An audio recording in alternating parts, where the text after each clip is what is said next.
tarde, pessoal. Desejo que todos estejam bem. Vamos hoje a mais um resumo do dia.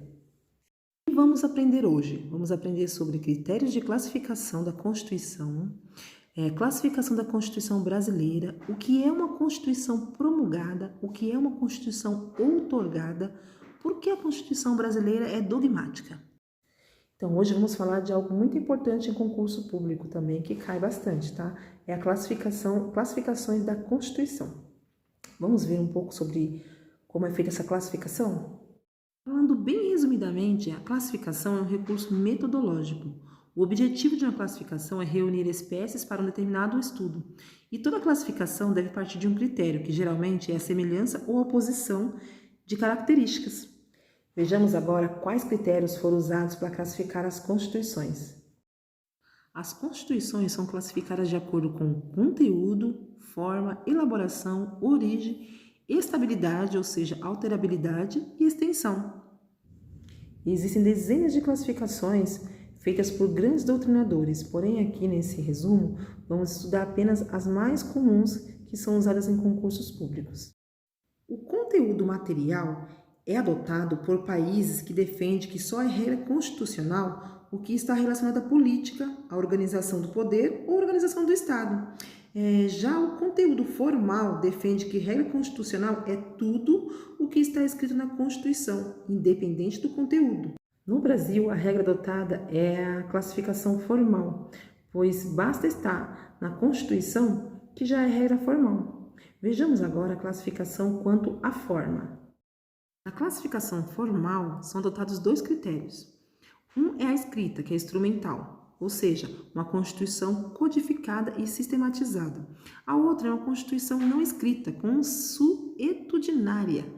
Olha que nome difícil, hein, pessoal? Costumeira, com textos esparsos, tá? Prestem bem atenção nessa informação. Quando falamos em Constituição escrita e não escrita, não quer dizer que existe Constituição que não foi reduzida a uma folha de papel, tá? E sim que a Constituição escrita é o que está codificada, reunida ali em um único documento, chamado Constituição.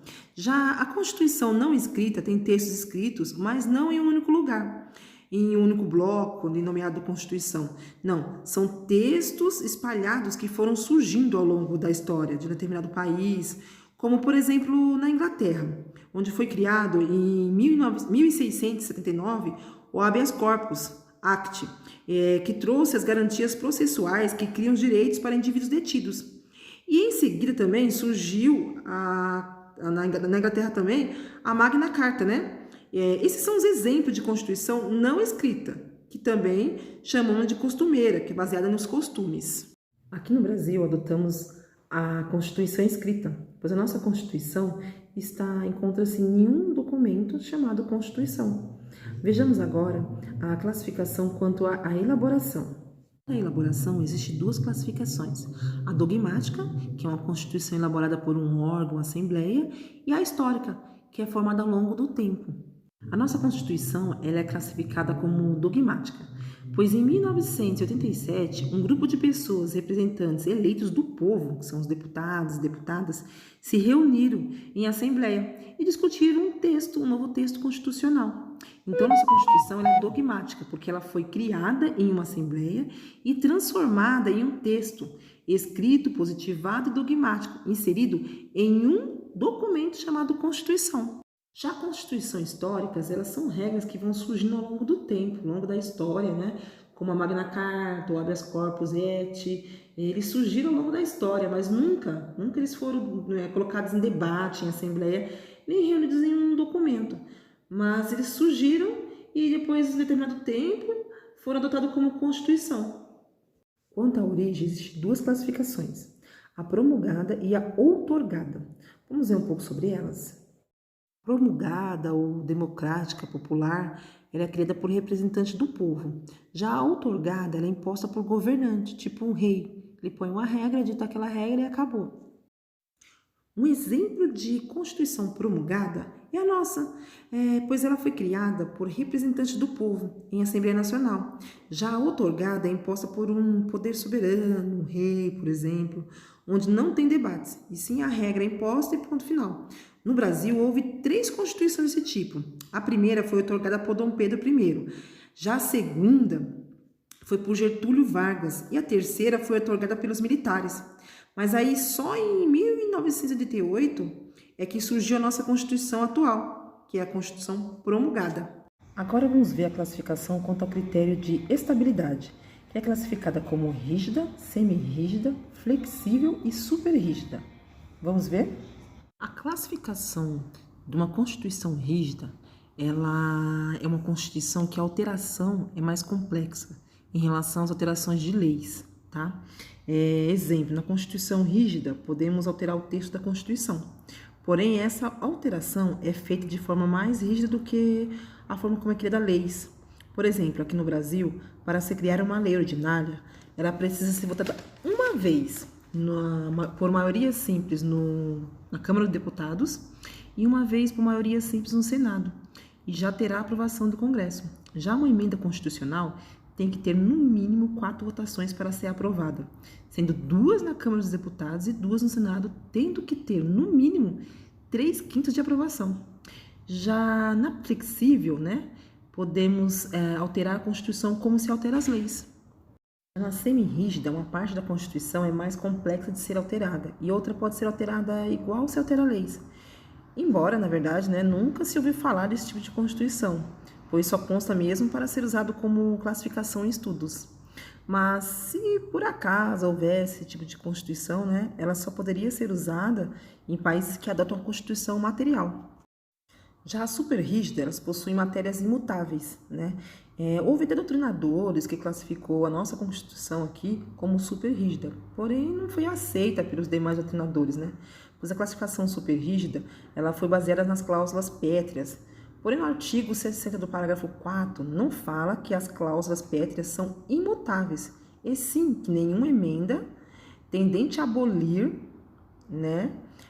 ou seja, não pode abolir, mas pode incluir mais direitos ali, Então, ficou meio pendente esse tema aí, e não foi aceito pelos demais doutrinadores. Vale ressaltar, pessoal, que como não foi aceita por todos os doutrinadores, essa classificação, então ficou prevalecendo a classificação rígida, tá?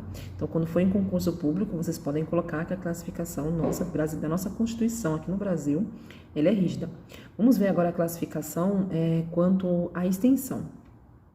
Existem 2 classificações quanto à extensão, que é a sintética, que é uma classificação concisa, breve, enxuta, e a analítica, que é prolixa, extensa, é uma classificação volumosa. No nosso caso aqui, no Brasil, a nossa classificação é volumosa, pessoal? Porque você pode ver, você pegar a classificação ali, a Constituição Federal, ela tem muita coisa incluída. Então, nossa classificação no Brasil é volumosa. Essas são as classificações básicas, que geralmente costumam cair em concurso. Mas vejamos as classificações também a seguir. Então, garantia, ela busca garantir a liberdade, limitando o poder. É um contraponto à Constituição Balanço. Já a Constituição Balanço, ela descreve e registra a organização política estabelecida.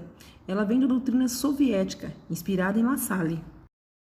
E por fim temos a Constituição Dirigente, que estabelece um projeto de Estado a partir de normas programáticas. Ela tem como expoente juristas de inspiração marxistas, como Canutilho. As 3 últimas classificações de Constituição, elas são mais novas, são mais recentes. Então, assim, não é sempre que ela cai em concurso, mas eventualmente podem cair. Então, é bom a gente estudar também. Vejamos agora como fica a nossa Constituição, de acordo com as classificações que nós aprendemos. Como é que fica a classificação da nossa Constituição brasileira? Nossa Constituição brasileira é formal, porque tudo que está escrito na Constituição é considerado texto constitucional, independentemente do que seja. Está na Constituição, é regra constitucional. Escrita, porque está tudo codificado em um único documento.